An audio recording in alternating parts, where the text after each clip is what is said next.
Hi, everyone. Welcome to MMBA's Tech Tuesday for November. We're joined today by Eric Prue, who you know from Leader Bank. You can see that Rick Rock is also on our slides. Rick was not able to make it today. It's okay. We're going to forge ahead. But we thank you for joining this series. As you know, we've been kind of going through different areas of innovation, product development, or technology throughout the mortgage lifecycle over the last few months. Today, we landed on consumer data. You've heard me talk a little bit about consumer buying sentiment last month. We've definitely talked different vendors who look at breaking down the process or the sales cycle in a different way. Today, we want to go global. We want to talk CRMs and consumer data. And Eric, you've been through this with the bank, looking at different vendors, understanding where the industry is. So you're going to help guide us on your thought process and break down some of what's to come in the innovation world as well. So thanks for being here, man. Thanks, Jeremy. I'm excited about this. All right, well, let's dive right in. So, what we usually do is we usually go about a half an hour to 40 minutes, and we try to get through the entire scope of this topic. So, we got introduction. Where do we get the consumer data? What rights do we have? Where does the consumer data go? And then, obviously, we'll do some considerations and takeaways at the end for the lenders and tech providers that are listening. So, I'll just do a real quick introduction. And, I think one of the things about our industry that we hear a lot, but maybe it becomes that we hear it so much, we tend to take it for granted, which is how much data we actually have. And so I always like to point back to that Economist article that a lot of people reference. It's actually from 2017 at this point, that consumer data is now the world's most valuable asset class. I think some people would probably argue real estate's become the most valuable asset class. But certainly consumer data, we know more than ever before. So Eric, let me ask you this. I like to put on here that between data we have and data we can buy, or data our partners provide us, those kind of three things, we now know what websites you visited. We know your name and address. We know a lot about what you did to arrive at our website. And of course, like even more if we wanted to buy it, about where you are in life. What's your take on, let's call it, since you started in this industry to now, what's the now of consumer data from the bank's perspective, from your perspective?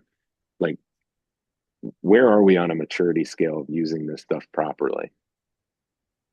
Still think it's very much in the infancy. We may be behind the eight ball here, but at Leader, we've embarked on a journey to actually consolidate our clients' data. Meaning, if you call into our call center, we're going to Hmm. know all the different products, the interactions that you've had with our call center, the bank products, the mortgage products that you have with Leader Bank. And for us, that was something that was revolutionary for us, and something that I think a lot of companies don't have, but really allows you to serve your clients and meet them where they're at. You have the context of why they're coming to you or the context of their interactions in the past.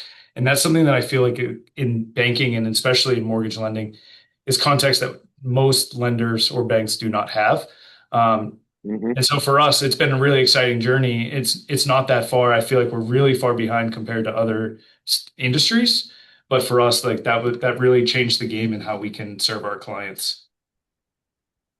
Yeah, I think you're right. We seem to lag behind certain consumer facing tech or consumer facing industries, but then kind of right there with other heavily regulated industries. And so the interesting thing about mortgage for me is always we live in this weird space where we are consumer facing and have to compete with the expectations of consumer tech, but we also are a heavily regulated manufacturing process with the government, state and local, that we have to deliver into the capital markets. And so we're also very similar to a B2B, heavily regulated industry from that respect. And we have to live in those like brackish waters.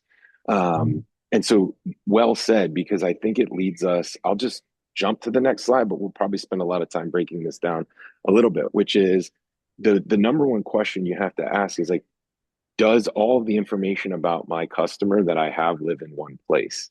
And I think even independent mortgage banks can't say yes, because depending on servicing, depending on where the lead came from, depending on what CRM they're using, depending on the LOS, even at an independent mortgage company that only has one product, the data can still be kind of parsed all over the place. And at a bank, it's even more so, to your point, different business areas focused on different things, including checking and savings accounts, investments, high yield savings accounts, whatever it is, it's all over the place. So, like, step one is where's your data and how do you get it all in the same place? That's actually not what we're going to spend a ton of time on today, but it's a threshold issue that's incredibly complicated.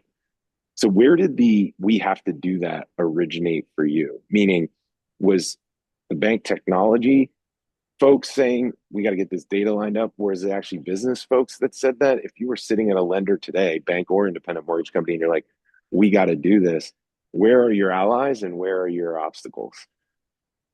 It's a great question. For us, it really started in um, an individual who joined the bank and really wanted to bring in a Salesforce or a HubSpot, a Yep. large CRM, non-industry specific. And going along that journey of researching, what we realized is that the table stakes was for us to have our data organized in a centralized place that then we could tap into. And so it was about a year, probably about a year of us really analyzing, did we want to go and partner with a Salesforce or did we want to go a different route? But regardless of what route we were going to go, we had to organize our data. And we had to make sure we were Yep. capturing all of our data in a place that we could tap into it, normalize it, dedupe it. So it was that journey that led us to a point of okay, our focus first is on just getting the data right, and then we can start to Yep. figure out what different solutions we want to build. And ultimately, we ended up building something internally for that. Mm-hmm. But it's been a really interesting journey because the data is so fragmented, and pulling it together is um, it's not an easy undergoing. Yeah, and we're going to get into some of the brand name systems and kind of talk through the market landscape for the MMBA members in a minute. I think you hit on though the key point, which is there is a underneath whatever system you pick, whether it's mortgage specific or not, there's a data organization problem. And so whether you're at a lender or a member who has a data lake, you might even still be on a data warehouse and you've probably heard things like this: AWS, Snowflake, Azure, Cloud. These are all the organization structures, the housing structures of this key piece. So, whatever you're going to do, you're feeding data on a particular individual from all of the sources you see here on screen, right? Did we do anything for this client? How do we retain all the information we can about that person? Did we purchase data on this person? Did we get a lead in? Does that lead match anything we have in our system? We're going to talk for a second about how all the systems should or can do that. But the fundamental point is you can't do that unless you have something to compare the incoming data to. Yep, that's a great point. I think it is worthy of sharing here too. Like we still have a mortgage specific CRM because of the Mm-hmm. other features that that technology brings that we did not want to tackle ourselves. So we have Yep. like the internal tool and the mortgage specific tool that is still feeding data into the internal tool. Yeah, right on. So let's kind of talk a little bit about that because I know it's one of the questions that comes up for all of the members. Any lender, any bank, any credit union has to think through, do I need a mortgage specific tool? And one of the things we've been sold quite regularly in almost every area of our business is I built this just for you. I know mortgage, so I know how to build this for just the way you need it. CRM is no exception. We'll get to some of the logos here in a second, but I thought maybe what we could do, Eric, is just kind of talk through before you have to pick mortgage specific or not, which I do want to get to that question. The question is like, what is happening? What needs to be accomplished here, regardless of what you pick? And so I was trying to get a conversation started here around like contact, engage, transact. I think there's probably some like more sophisticated data enrichment that I'm leaving out in between, like transact and then back around to contact to make it that full life cycle. But just kind of, starting here, we have the challenge of reaching as many people as we can and not having to ask them 1,000 questions. I mean, what else would you put in this early stage contact or lead gen bucket that you felt was like core to making the decision about how to tackle this problem? Or you heard from the business that they said this is core to tackling this problem? I think, great question. When we were thinking about tackling this challenge, we really felt it was important that we were looking at a tool that would really help us at the top of the funnel and Mm-hmm. bring all of our communication together in one place and make sure that we were hearing those signals coming from our clients and engaging with them at the right time. So I think it's that Mm-hmm. piece for us was really, really important. Is that in line with the question that you were asking? Could you repeat that one more time? Yeah, Eric, I think that's exactly right, which is I know I need to get them in my funnel, and I have a variety of mechanisms to do that. There's kind of like the push and pull of I have to go out and find them and get them to say yes or give me something, right? These data Mhm. rights that we're kind of talking about are Mhm. embedded in this moment of like, are you going to click on it? Are you going to call me? Are we going to are we even going to consider transacting? It's not even transacting. So that's more of like I have to go out and find the right people for my funnel. To your point, constructing that funnel. Yeah. But then there's also once they say yes, how much do I ask them for? Like, what can I do to be a service to them rather than what I think we're used to, which is we still have that 10:03 mentality. All the fields are blank. Even if you don't like push the paper across the desk, you're still Yeah. digitally pushing the paper across the Yep. desk. One of the biggest complaints I hear from customers is that the loan officer says, especially in a home purchase, something along these lines. I just got your name from our mutual real estate partner. Here's the link, upload your information. And the first email you get from this like warm referral from your loan officer is here's my link, upload your information, let me know how it goes. Right. So this idea of like, and I think we're about to tee up the big question of, what is a POS, what is a CRM, what is an LOS, and what those roles need to be. But that's kind of what I'm getting at here. Before we get into like which system does it, what needs to happen, you got to find them, you got to hook them, and then you got to start serving that stage of your relationship. That's how I would describe it, but I'm not sure if that's how you would describe it. I'm not sure that's how everyone would describe it. Yeah, it's a really good point. If you think about any of your other interactions in your daily life, I mean, just think of your experiences with Amazon. Yep, You go and order a product, it's like 2 clicks and it's going to be delivered tomorrow or the day after.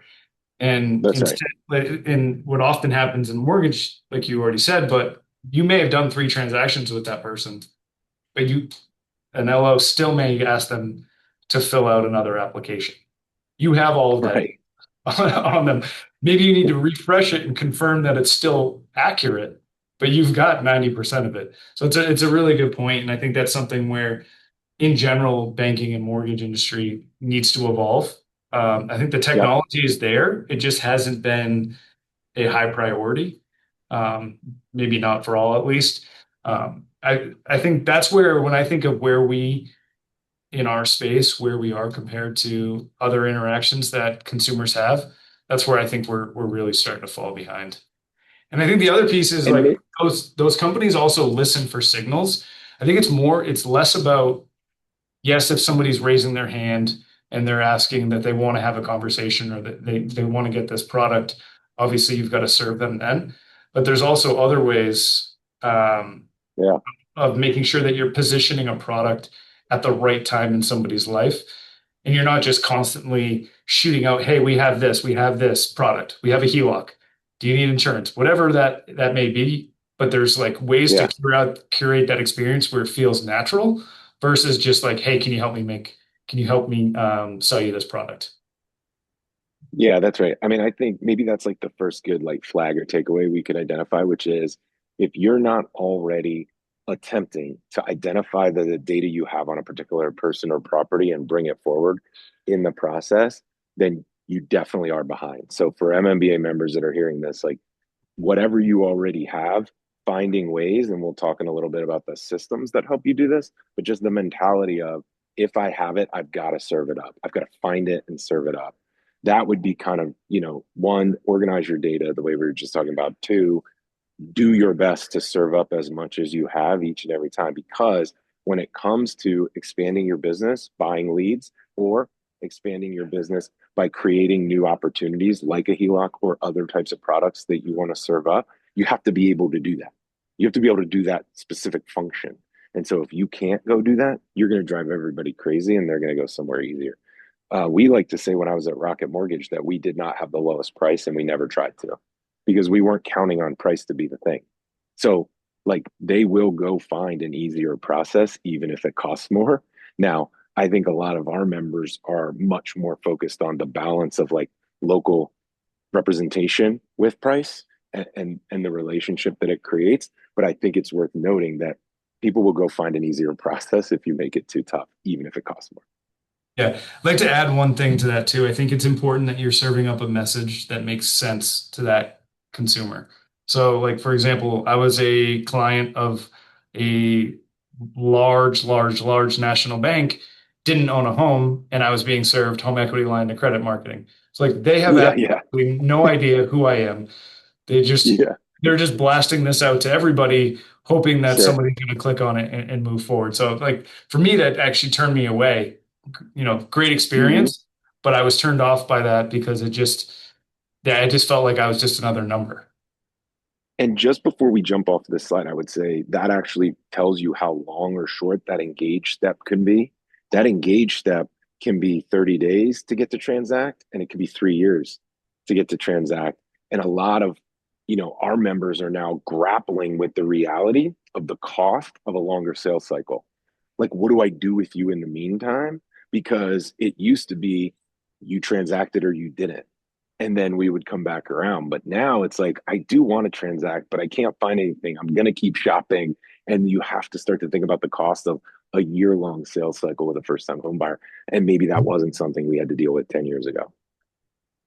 Like, So now we're transacting. And I think we talked a lot in this Tech Tuesday series about like transactional type software. So we're not going to talk about the portals where you upload docs while you're trying to get your mortgage done. We're not really going to talk about title. We've done that already, partners like that. What we're really talking about here is getting through those two steps, contact and engage, to get to the transaction level. And I just tried to bucket these a little bit to launch us into the conversation of like, why do we call it a POS? Why do we have a CRM? Why aren't they the same thing? And maybe they are. And then we have the LOS, which is the system of record. So I just put some, not all. And if I left you off this, reach out and we'll do a special Tech Tuesday with you on here, whomever you are. But I grabbed some of these because that helps us organize our thoughts around the highest profile logos in each bucket. You had mentioned a little bit about you have to have your data organized. You have to then start building stuff on top of it. And you really have two questions there. One, what is getting in front of the customer and what is available to my team members to do for some reason, right? Sometimes you're not going to necessarily email the customer everything you know about them, but you are going to serve it up to the loan officer so they can have a better conversation potentially. Can you talk a little bit about your current thinking on POS and CRM, and then we'll start breaking down each? every day the line is really starting to be blurred, and I think that the blurring of that really does provide um, that's going to provide a better experience overall to Mm-hmm. clients and also create a more efficient process for your sales team in the long run. For us, it's still very much a two separate systems, but I really like Mm-hmm. the idea of that blurring because historically, a lot of platforms, at least in my opinion, have been just, I'm talking about CRMs, have really just been automated marketing platforms. You set and forget, your team doesn't go in, and it's sending out those regular emails. Where I like to see where CRMs are going is more in that top of the funnel, handle all of the actions. You know, they might be integrated with a rate quote engine. They might be uh, integrated so that they can actually send out a closing cost estimate to a prospect. And as you start Hmm. to curate all of that information, and then they're integrated with an LOS, it's Hmm. at what point is the point of sale still needed? And is it a point of sale? Is it a CRM? I mean, I don't think that matters in the long run. It's how do you curate that Yeah. experience so it's as frictionless and as redundant or not redundant for your client. I'd be curious to get your thoughts on that. Yeah. Yeah, I think you're exactly right that, we all needed this kind of universal CRM idea, or we all liked the idea of more of that Salesforce or HubSpot style CRM because you didn't know, or at least some organizations were sophisticated enough that they weren't always selling the same thing all the time at the same time, right? So part of a point of sale would be, look, I've got this CRM, but I might sell them X one year and Y another year, or I might sell them Y and Z products at the same time in a year. And so I need a point of sale that is like specific to that product because I don't want to send them a mortgage link if it's a HELOC, or I don't, first lien purchase product if it's a HELOC, and I don't want to sell them, send out something else. So the CRM became this kind of like universal basis, and then we could put apps or we could put different intent on top of it. The point of sale that I would ask, or that I'm thinking about in your comment too, is it was actually a reactionary development, I think, in my book, meaning we watched Quicken Loans create the Rocket Mortgage, which was simply making fields out of the 1003. And then Blend said, well, everyone can have this. I know how to do this. Everyone can have this. And then others have put other stuff around it to be either a more robust or hybrid type product, to your point, because it either goes further into the pipeline or it goes deeper into consumer data or both. And so to me, the question we're asking here is if I have enough inputs of data, what am I really asking the customer for anymore? And do Yeah. I really need a POS? Do I really need a POS just to ask them for their bank credentials through Plaid? Like, I don't need a whole POS just to do that if I have everything else. And or can I stagger out my questions and my interactions in a way that keeps them engaged, but actually answers everything I need to answer along the way? And I could probably do that through a CRM. I don't know, but I mean, I think that would be the core question that is being asked around whether these two areas are merging. Any conversations? Like, are you aware of anybody who that is actually starting to try to bridge that gap so that you've got one unified top of the funnel system? Yeah, I think the example that I go to or that I default to, and the reason I put Cotality on this slide is I think Cotality is trying to get you to sign up for an entire process where they keep pinging data to your records. And if there is data there for that customer or that product, you buy it. I think that's the idea.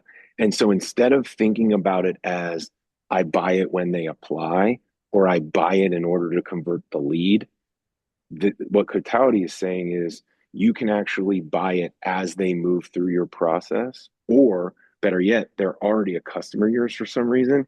Buy it now, and then we will serve up the offer when they are ready based on the data. I think that is a tremendous challenge to the POS market because now you're getting a proactive offer of some sort based on the data that they're aware of. And if you, the lender, ask the right questions of your customers, they can opt in to almost a full service proactive credit offer. Almost. And what I mean by that is we still don't necessarily know that your income didn't change in the last 30 days. We don't know if your employment changed in the last 15 or 30 days. But otherwise, while you're shopping, we pretty much know who you are. We pretty much know what you're about in your life and on your digital footprint. So we can just pipe in a PPE engine at a generic rate for that day and just be like, are you interested? And get you into our funnel. And so, like, to me, that starts at the back instead of starting at the front. And that really challenges, like, why do I need a digital application link if There's 17 pieces of information I need to kick off at 10:03, and I have 15 of them already. Yeah, that's really interesting. I'd be curious to get your thoughts. I think you've had some conversations. I have not personally met or have seen Vesta yet. But I'm curious, like, do you see all of these collapsing into one technology, or do you think that there's going to be some distinctions in the future? It's a good question. I think Vesta has a decision to make, a key decision to make. If I can boil Vesta down to its like original thesis, it was where Encompass looks and feels like antiquated technology that runs on Microsoft Windows, for instance, with the way that the blocking and the tabs and the milestones look. Vesta just said, I'm going to make it more like a G Suite collaborative effort. So just their baseline launching point, not today, but when they started, it Yeah. was if that's clunky and old fashioned, Vesta can be collaborative and digital native and look and feel more like the Google suite of products, so to speak. You can work in a loan together. You can see who's making edits in real time, like a Google Doc. It brought in a lot of the ways we work to the loan manufacturing and processing system. Then you get into this question of um, what happens next with some of these tasks. Do you have to integrate with someone? Does your system do it, or does your system serve it up to a team member to do it? That's where Vesta's really pushing the envelope now to say, we're going to categorize every single task in the whole process and say, who's best situated to do this? And I'll mention four options. The customer is best situated to do it. The system is best situated to do it. A team member is best situated to do it, or AI, right? A digital team member is best situated to do it. The You want a system, I think, that can allow you to choose which ones of those you feel comfortable delegating to technology and which ones you don't. And a lot of systems are not built that way.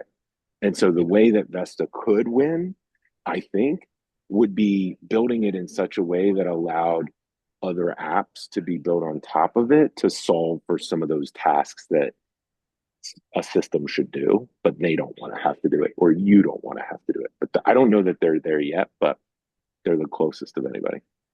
Yeah, I think it's a really exciting time. At least I think it is a really exciting time for technology, especially in the mortgage division. And I would agree with you. I do think Rocket actually sparked all of this investment in this space.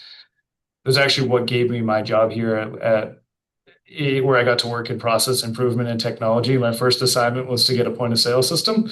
Oh, So right on. yeah, so that was I pretty didn't know that. cool. Yeah, Um, that is cool. it's like there's been so much fragmented or siloed development in technology over the years. You have to have this, you have to have that. Everyone haven't got that. We've made, I would say, from like a client's perspective,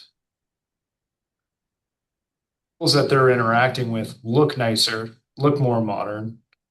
We're still Yeah. not all the way there, even with the GSEs and the day one certainty um, initiatives. Those aren't Mm-hmm. 100% solid. The costs have risen Right. significantly. We're shifting to consumer permissioned. We're still relatively low adoption rates. I mean, we're trying to get there.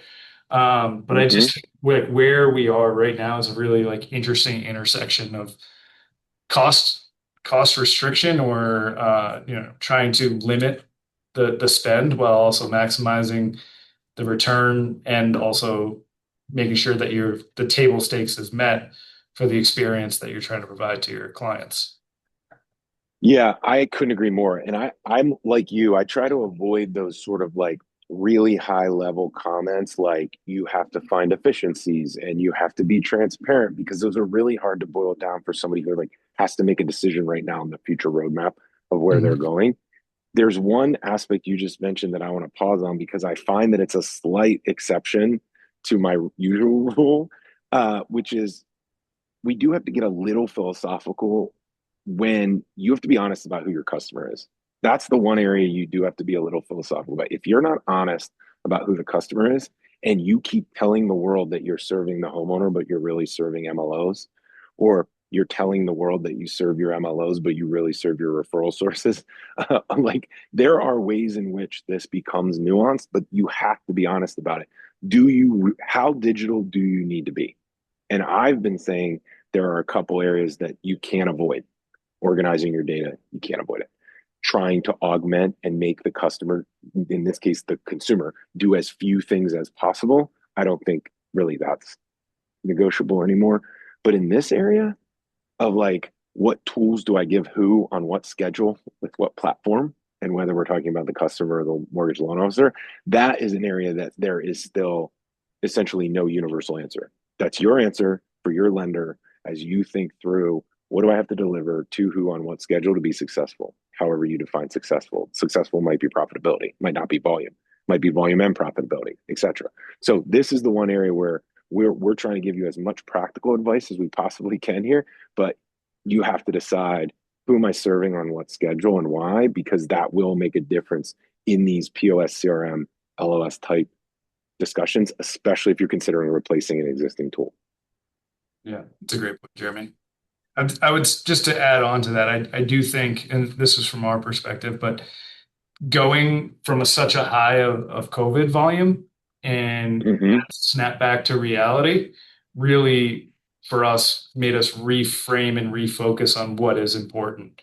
And Yeah, having that lens really helped us like making decisions from that point on. that's right. So, under that lens, I did want to mention one other thing, which is uh, I want to talk just about the team member experience for a second, because it wasn't uncommon to start your day by logging into a bunch of different tabs and sort of getting your work ready for the day. I got to have this system up, I have to this system up, I have this system up, I have this system up. And as we started to work remotely, as we started to work from home, as we started to evolve sort of like who does what from where in our markets and in our buildings and in our staff, I do think a lot of these systems should be asked the question, how much do you do for my team? Like, am I using you to your full potential if I've already bought you? But then if I'm about to buy you, how many other tabs are my people going to need? And really think through what their day looks like. And if you don't know, like sit with one, just go sit with one and just watch a processor, watch an MLO, watch an underwriter, like start their day. How many screens do they open? How many tabs do they open? How many systems do they have to have? And then try to think through why that is and see if you don't already have some things in house that you can leverage. Yeah. I think that's a great point. And it's like you don't want to just ask, you really need to see because then it Yeah. really just becomes routine. I mean, we find things all the time where like, man, I can't believe that that's still the way that we're doing it when we have this over here that could solve that problem. Yeah. Or Yeah. we can Exactly. eliminate that step in the process. It's no longer needed, but the team member's not going to speak up. It's just become ingrained in what they do. That's right. And just one quick ask of the audience, if you're with us to this point in the video, reach out to MMBA, including Eric and I, but also any of the MMBA board of directors, leadership, Debbie, because if there are workshops we can do around some of these things, we want to help you. We want to help you think through, why do we have all that? Are we using it to its fullest, its fullest depth or its fullest capability? These are things that we believe MMBA is well positioned to help with. We just don't know where to point the resources. And so if you can reach out to us, it might be a really fun, you know, structuring conversation to say, I actually have a CRM that I think can do more than I'm using it for, or an LOS or what have you. So just a thought there. I had some takeaways, Eric, and I'm really curious since I set these up and kind of now present, I'm just dropping them in your lap. I'm curious if they're the ones that you would have, but we haven't talked a ton about integrations today. And one of the takeaways or key considerations I wanted to ask you about was integrations, like the flurry of APIs, the flurry of data that has matured over the last few years in this industry has me feeling like we probably don't even know all of the places our data is going because of how many times or our willingness to API data back and forth. And in that top of funnel conversion moment, it's pretty significant how much you have to move around and how dynamic it could be. Do you have a view on how you guys think about integrations, how you'd recommend MMBA members think about it? Like, where does this fall in the considerations of making these key decisions with your vendors? It really depends on what the tool, for us at least, like what the tool is and how where we start, like how important is that integration for us. Mm-hmm. And there are certain integrations that will be table stakes For Hmm. example, for us, product and pricing was a table stake integration that we needed to have to tee up a CRM experience that we wanted. It actually helped shape our research and limited our pool, um, because of, that was something that was important to us. Um, yeah, so I mean, for us, they're super important. It helps shape our overall decision making. I would say but what did come number one to us was leading our team to water and control and being able to Hmm. curate a experience that would help our sales teams and our clients help us serve both of them better. So I think we probably Hmm. would question some of the decisions, or some of the integrations, like if they did not exist or if they were not there, if we had to give that up to get to a solution that we thought was going to lead our team to water. So for us, that Yeah. was super important, that we wanted to change the way that we thought about the CRM into something that really was curating the whole top of funnel experience for us. Yeah. Right on. I think that's very well said. And I think um, I want to unpack just for a minute or two here what the leading them to the water means and how our members should be thinking about it. Because one of the things that I've been struggling with a lot is the power of artificial intelligence, particularly in the case of recommendations, right? We're all familiar. You mentioned the Amazon experience. One thing that we know about Amazon is they tend to recommend things because they have so much of your viewing, clicking, cart, buying, shopping experience. It's like people like you. If Eric liked it, Jeremy will probably like it, right? Or vice versa. And then they try it and they see. And so when I think of the power here of lead them to water, I've been using the phrase next best action. It comes up a lot in AI or even other types of tech before AI, where it's easy to run through your habits or your checklist. And if your checklist is really strong as a human, maybe your mental checklist gets you there. But for the most part, what technology is good at is giving the human the context and saying, like, hey, don't forget about this, or I heard this. Did you consider that in your next best action? And kind of serving up these tools. When I think about um, CRMs and POS, I'm always thinking about like what goes out to the client. Can you talk a little bit about how you guys wanted to build it or how people should be thinking about it? Like, what do I serve up to my team members? And then like, what effect does that have on my business to the client, the customer? Yeah, I mean, I think you make some really good points there. Um, for us, it was really important to think about how efficient our team was going to be in also meeting the client where they were at. And so Mm-hmm. for us, like, we really prioritized a system that we could not only could we do our automated marketing campaigns, we could quote a rate, we could have Mm-hmm. a telephone system. Everything is captured in one and curated together. And to your point on the next best action, I think the challenge that we have today, or at least I struggle with it, is that we have so many digital notifications going all day long. It's easy to forget to circle back to something. And I think that's where having Mm-hmm. that next best action for your team or consumer is really going to help them kind of stay focused on, okay, I've got to do this. I've got this, I've got to have this conversation with Jeremy. I've got to get this quote out to this person. And it really, you can help craft what their day looks like by the way that you Mm-hmm. hear the system. Yeah, I like that a lot because that also lends itself to being prepared for the future or like setting yourself up for success in the future. Because if you find one that's like what I'll call a lock, a guarantee, then you can automate it. Then you don't even need somebody to remember because you've got enough reps where your bankers and your team members have proven that it is the next best action. Then you just put it in there, take it off their plate, and move on to the next one or move on to the next most complex task in the process. And so that's where that like product development mindset, especially in a CRM, is really, really powerful. With your own data, without even like enriching data. Once you start Yeah. enriching data, then it's gonna get that'll get really interesting. Yeah. I mean, I have data as my last point. Yeah. You've now given me the quick segue so I can at least point out like, if you wanted to and you ask the right question, you can do tremendous things on behalf of your client. We wanted to give you kind of the lay of the land here for what is changing in this space, who the providers are, and how you should be thinking about it. But to be honest, if you're already on the cutting edge and you're saying, like, Eric and Jeremy, what is next in this space? My personal belief is we are not asking the customer the right questions up front in order for us to be able to do a bunch of stuff that everybody's been afraid of for a long time. So let me give you an example. Asking a customer, do you want me to give you my best deal? And here's what that would look like. And maybe what that means is like an entirely digital experience.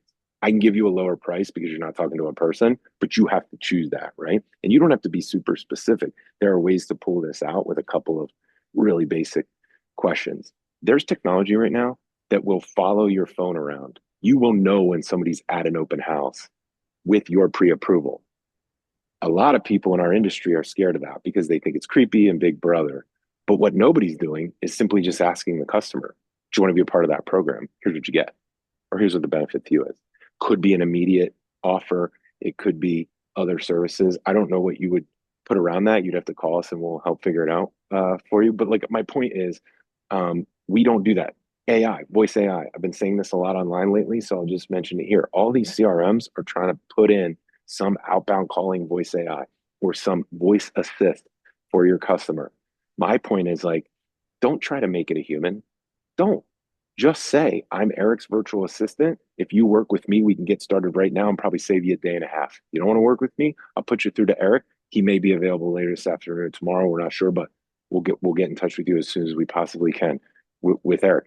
To me, that actually brings them into and collaborates with the customer using all the tools and the bells and whistles that these platforms all have and that they'll continue to roll out. But that point, Eric, you made about like enriching data versus not, I think it's also like enriching the experience versus not. And we keep trying to do it on their behalf without asking them, and we do it a day late and a dollar short instead of enriching it with them and saying like, hey, I got all this stuff, you want to use it or not? Like, I don't know if you have a reaction to that, but that was like really important for me to say just because these tools are telling you how to do that.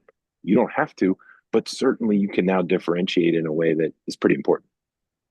Yeah. I struggle with voice AI personally. I do think that the approach that you suggested there would be the way to engage the right type of consumer, and I would probably opt into that experience as you just described it. What I worry about is does it just become does there become a lot of noise? And how do you get through that noise? Like I That's was it. dealing with something recently and I had to call around. It was healthcare related, trying to get a prescription filled, and um, I got stuck in so many phone trees that it just Mm-hmm. was driving me crazy. And actually, voice AI may have done a better job because I was trying to tell the system that I wanted to speak to a human, and then I would just get the automated readout back that we Yeah. couldn't quite understand what you were saying. Um, so. I think, yeah, it's an interesting point. I actually hadn't thought about it that way. But I think that is a way that you kind of lean into it. Hey, yes, this is that, but here's the trade-off. I think that's the piece that you've got to make sure you're sharing is the trade-off and the value for the client. Yeah, right on. Yeah. Well, Eric, thank you for joining us on MMBA's Tech Tuesday. Folks know how to find you. They know how to find me. We're putting ourselves out there to try to bring more tech programming in 2026 to MMBA as well. So if you have a thought about what you want to see at NAMBC or the Northeast Mortgage Expo, if you have a thought for a Tech Tuesday, Eric's on the technology committee. We're both on the board of directors. We're trying to do this all the time. So please reach out to us. Thank you for joining us. And Eric, thank you for giving us your time walking through this. Thank you, Jeremy. It was a blast. Right on.